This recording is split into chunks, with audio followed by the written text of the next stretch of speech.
Jared, that's Baylor's first win at Allen. How did you guys do it, and how do you feel about it? Man, 17 years. Man, it's just a long process. But this year, we came in with the expectation to win, expectation to do great things in the Big 12, and we, it shows when you expect to win versus when you're trying to just, survive. So I think that just showed all our hard work and all our dedication throughout this whole year. So yeah. Jared, you've had two of your best games against Kansas. How do you explain your success against the Jayhawks? Really, my teammates, and Jesus Christ, my Lord and Savior, and just, the hard work we all put in, and the guy standing next to me, pushing me in the gym. He might be in the gym more than anybody else I know, and guys like Davion, Freddie, that all work hard, which makes me work hard. And when I shoot, I want to shoot for those guys. I think I got to do my job just like they do their job, and that's all. What was it like watching Jared during that stretch when he scored 10 straight for you guys and just kind of took you home? Yeah, he's a phenomenal basketball player. We know that. So it was just a great feeling, and I know the bench was very excited. You could hear them screaming, cheering him on while he was scoring. So we were all excited for Jared, and we just try to play with joy. So we are all excited for Jared. Udoka came up with several blocks. When he's in there, does that change your guys' thought process driving to the rim, or what do you guys kind of think when you see him in there? No, 100%. I remember one time I went in there, I tried to throw a lob, and he literally smacked it out the air. And he's just big force, to weigh so much and be that tall and have long arms. And yeah, it definitely changes your thought process for sure. Guys, I know you haven't been around for a lot of the losses, but Scott has. Did he say anything in the locker room or show any kind of excitement that you might not normally see? Yeah, we gave him a lot of love when he came in the locker room, and it's just so long of not winning here. It's tough to win here. The place is amazing, and he always says we got to be up 10 with 3 minutes left to go in order to win the game, and that's what we just try to do. But he's a great, phenomenal coach, prepared us well. You both just talk about the end of the first half when it was a 5-point game, and then you guys finished 22-4 run. It seemed like your defense was turning into offense. Was that the biggest key there? Yeah, for sure. We try to turn our defense into offense. We try to lock in defensively. We have bad nights shooting the ball, but our effort on defense is what keeps us going on offense. So we just try to stay locked in defensively. Well, I knew at some point Baylor was going to win up here, and I was just hoping I'd be able to be a part of it. So really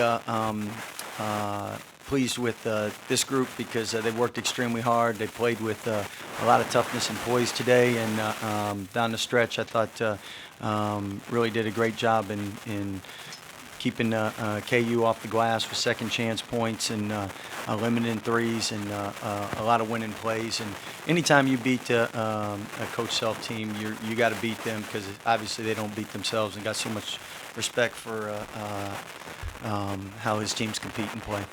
Coach, you guys just said that you've always said you got to be up 10 with 3 to go here to win the game. Is that something you've thought about throughout that second half? Or that lead was kind of hovering around that 10 point? No, actually, I was thinking maybe we needed 15. So, but we'd been up 6 before, and that didn't work out. And you just down the stretch of games nowadays in basketball, I mean, things change so quick, and obviously with the crowd, momentum, and how anything can happen in the last couple minutes here, you got to have a cushion. Scott, what does this one mean to you? I mean, our motto is when you've been in the Big 12 long enough, I mean, every game, you can't get too high, you can't get too low. They're all worth the same. At the same time, I know to our fans, since we'd never won up here, it's a big deal. And I know to our players, getting that monkey off their back so they're not asked all the time about it. But anytime you beat a top team in the country, it's a great win, let alone a conference team. And being able to do something we haven't done up here, I'm happy it's this group because, again, they worked really hard for it. And coaches always love guys that work hard and then are able to benefit from their hard work. Speaking of not getting too high or too low in the league, just comment on what it says for the league, proving this is 2 legit top 5 teams. Well, I think the Big 12, I say this all the time, #1 ranked conference in the country the last 6 years, and it's never because of 1, 2, or 3 teams. It's top to bottom. Each and every night it's a war, it's a battle, and if you're not ready to play, you get embarrassed. So anytime our league is showcased nationally, I mean, anytime your league's been #1 RPI ranked conference 6 years in a row, you want nationally televised games so that people across the country realize just how good the Big 12 is. Scott, you came in here with a higher ranked team a couple of seasons ago, but did you think that this was your best chance to win here? Well, coaches, you always think you got a chance to win if you follow the game plan. And really, at the end of the day, I always say you got to control what you can control, and that is if you're getting good shots, you're taking care of the basketball. I mean, for us to have 5 turnovers against a Kansas defense that is tremendous, at #2 in the country coming into today, and we just came off a game of 20 turnovers. So, I mean, controlling those kind of things, and I thought our shot selection was much better today than it had been, and to be able to shoot, see, I'm getting old, it looks like 45%. So it's good when that number's lower and I can't read it, but to do that against a Kansas defense, that means you're taking the right shots. Scott, Jared said that you guys had a mentality of expecting to win versus just trying to survive and that making a difference. Did you notice that early in this game out of your guys, or did it take a little bit for you to Well, I see think that? when Jared came up here last year, we were pretty banged up at the time, and a couple guys I don't think played, and that was more probably survival mode at that time. Our depth allows us to, you never know who's going to step up, and that gives you a different mentality. I think you can stay more aggressive because if you do get in foul trouble, you have other people that you trust to come in and play well. Scott, besides X's and O's and personnel, is there something about this team you're seeing, some intangibles that you like, that you think makes this group special? Well, I think to have a special team, you first have to have that work ethic. You have to have that character. But most of all, you got to have guys that will buy into the roles and guys that will celebrate other teammates' success. And we got a lot of guys that when someone's hot, they look for them, they get them the ball. And I think as the years gone on, we've done better and better at that. And when you do that, we say call it playing with joy. But if you're doing that, then the right things are happening. You know, with these last 2 wins at Tech and at Kansas, coupled with your other good non-conference wins, I mean, do you think that this team, resume-wise, should be ranked #1 after this week?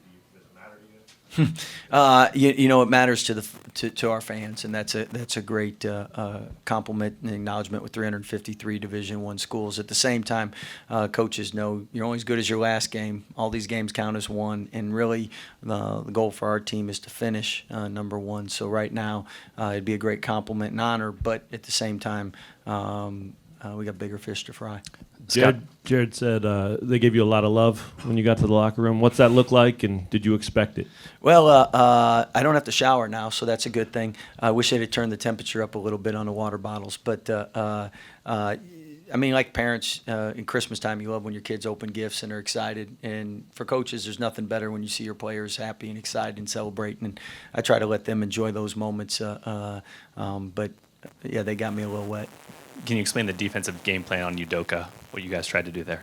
Well, I mean, he's such a load, and if he catches it, bad things happen. So obviously tried to limit his touches like everybody does, and I think for the most part we were able to do that today. Scott, considering what the women did at UConn this week, how would you summarize the week in Baylor athletics?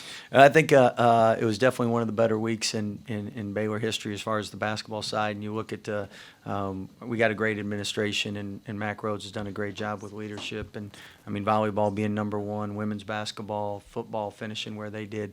But also, more importantly, I think we're proud to be a part of the Big 12 and represent it the right way. And we want the country to know just how good the Big 12 is.